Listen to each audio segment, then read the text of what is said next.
Robert ডেভিলার গল্প। কিভাবে আল্লাহ আমেরিকার চার্চের নগরীর মধ্যে একজনকে পথ দেখাতে পারেন যার বেডের পাশে ক্রুশ ঝুলে থাকে, নার্সিংহোমের বেডে শুয়ে থাকা ছাড়া নড়াচড়া করার মতো যার কোনো ক্ষমতা নেই। একদিন রবার্ট স্বপ্নে একজন লোককে দেখল। সে তার নাম বলল মুহাম্মদ।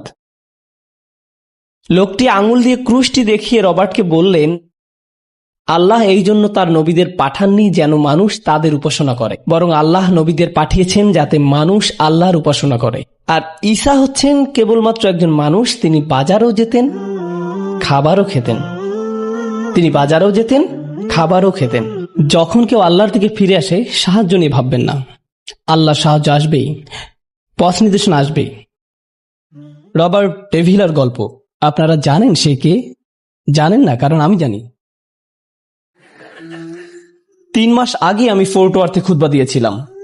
সেই মসজিদটাতে আমি গত 4-5 বছরে যাইনি। কোনো এক কারণে তারা আমাকে সেখানে আমন্ত্রণ করে এবং আমি সেখানে যাই। আমার খুতবার বিষয় ছিল দোয়া। খুতবা শেষ হয়ে গেলে একজন ইজিপশিয়ান যুবক আমার কাছে এসে বলল, আল্লাহ আজ আমার দোয়া পূরণ করেছেন। জিজ্ঞেস করলাম, আপনার দোয়া কি ছিল? সে বলল, রবার্ট ডেভিলার যেন নোমান আলী খানের সাথে দেখা হয়। আপনি রবার্ট ডেভিলা? সে বলল, না, আমি রবার্ট ডেভিলা নই, আমি তার বন্ধু, কিন্তু আমার ধারণা আল্লাহ আমার দোয়া পূরণ করা শুরু করেছেন। আমি খুব আগ্রহী হলাম।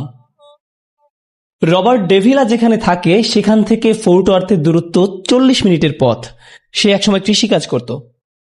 তার কোনো একটা জেনেটিক সমস্যা ছিল, যে কারণে জীবনের একটা সময় এসে তার শরীরের গলার নিচ থেকে পা পর্যন্ত প্যারালাইজড হয়ে গিয়েছিল এবং সে এখন একটা নার্সিং হোমেই থাকে।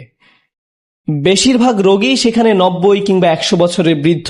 একমাত্র রবার্টই সেখানে 30 বছরের একজন যুবক যার পুরো শরীর প্যারালাইজড ছিল। ওকে, সে গত 10 বছর ধরে এই নার্সিং হোমেই আছে।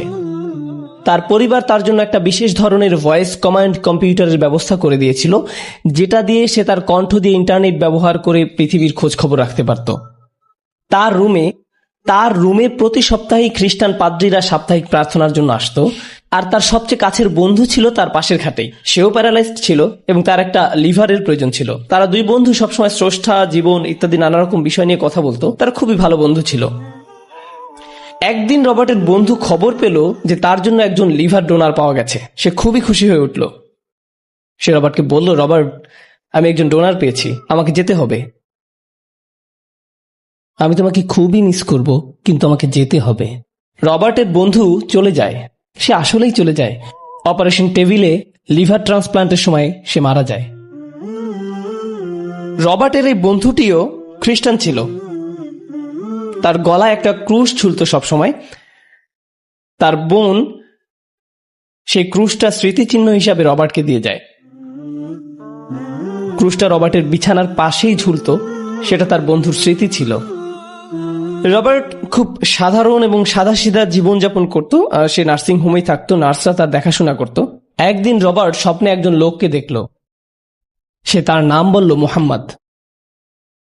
লোকটি আঙুল দিয়ে ক্রুশটি দেখিয়ে রবার্টকে বললেন, আল্লাহ এই জন্য তার নবীদের পাঠাননি যেন মানুষ তাদের উপাসনা করে, বরং আল্লাহ নবীদের পাঠিয়েছেন যাতে মানুষ আল্লাহর উপাসনা করে। আর ঈসা হচ্ছেন কেবলমাত্র একজন মানুষ। তিনি বাজারেও যেতেন, খাবারও খেতেন। তিনি বাজারেও যেতেন, খাবারও খেতেন। স্বপ্নটা এখানেই শেষ হয়ে যায়।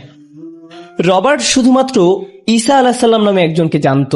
এখন সে মুহাম্মদ নামে একজনের নাম শুনল, যে তাকে বলেছে নবীদের কাজ হলো তারা মানুষকে আল্লাহর ইবাদত করতে বলে, নবীদের না। সে মুহাম্মদকে খুঁজতে লাগলো।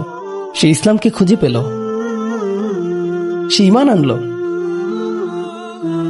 যেহেতু সে এখন একজন মুসলিম, কাজেই সে কুরআন সম্পর্কে জানতে চাইল। সে খুঁজে খুঁজে কিছু চ্যাট রুমে গেল আর অনুরোধ জানালো, কেউ একজন আমাকে কোরআন শিখাও। প্রায় সাথে সাথেই সে একজন ইজিপশিয়ানকে পেয়ে গেল, যে তাকে আরবি শিখাতে এগিয়ে আসে। সে তাকে আরবি বর্ণমালা শিখিয়ে দেয়। আর যখন আরবি বর্ণমালা শেখা হয়ে গেল, তখন সে কোরআন পড়া শিখল। সে তার বেডে শুয়ে শুয়ে কোরআনের 10টি সূরা মুখস্থ করল। রবার্টের মনে হলো, আমি কোরআন পড়তে শিখলাম, নবী সম্পর্কে জানা শুরু করলাম, কিন্তু আমাকে জানতে হবে কোরআনের শিক্ষা আসলে কি।